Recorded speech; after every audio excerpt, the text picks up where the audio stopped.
IPL 2026 సీజన్లో భాగంగా Sunrisers Hyderabad, Lucknow super giants జట్ల మధ్య జరిగిన మ్యాచ్లో ఓ ఆసక్తికర సన్నివేశం చోటు చేసుకుంది. ఈ మ్యాచ్లో Sunrisers Hyderabad captain Ishan Kishan ఓ కీలకమైన రన్అట్ అవకాశాన్ని చేజార్చుకోవడంతో గ్యాలరీలో ఉన్న అతడి గర్ల్ఫ్రెండ్ అదితి హుండియా ముఖం ఒక్కసారిగా మారిపోయింది.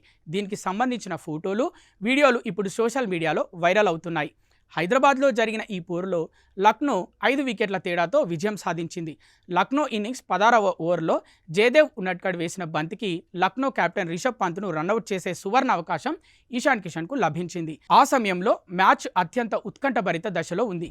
రిషబ్ వంటి కీలక బ్యాటర్ వికెట్ పడి ఉంటే మ్యాచ్ ఫలితం హైదరాబాద్ వైపు మొగ్గేది. కానీ ఇషాన్ కిషన్ రన్అట్ మిస్ చేయడంతో స్టేడియంలో ఉన్న అదితి హుండియా తీవ్ర నిరాశకు గురైంది. ఆమె ముఖం మాడిపోవడమే కాకుండా చాలా మైమరిచిపోయి దిగులుగా కనిపించిన దృశ్యాలు కెమెరాకు చిక్కాయి.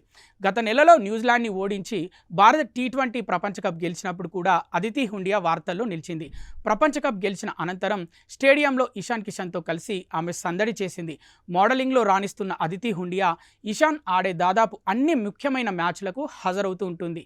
అయితే ఆదివారం జరిగిన మ్యాచ్లో మాత్రం తన ప్రియుడు జట్టు ఓడిపోవడం, అందులోనూ ఇషాన్ చేసిన పొరపాటు పట్ల అదితి రియాక్షన్ నెటిజన్లను ఆకర్షించింది.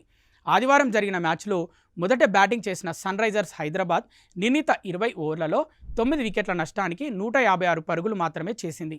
క్లాసెన్ 62, నితీష్ కుమార్ రెడ్డి 56 పరుగులతో రాణించగా మిగిలిన బ్యాటర్లు విఫలమయ్యారు. లక్నో బౌలర్ మహమ్మద్ షమి కేవలం 9 పరుగులిచ్చి 2 వికెట్లు పడగొట్టి హైదరాబాద్ను దెబ్బతీశాడు. అనంతరం 157 పరుగుల లక్ష్యంతో బరిలోకి దిగిన లక్నో రిషబ్ పంత్ అద్భుత ఇన్నింగ్స్తో మరో బంతి మిగిలి ఉండగానే విజయాన్ని అందుకుంది. హైదరాబాద్ బౌలర్లలో హర్ష్ దుబే 2 వికెట్లు తీసినప్పటికీ జట్టును గెలిపించలేకపోయాడు.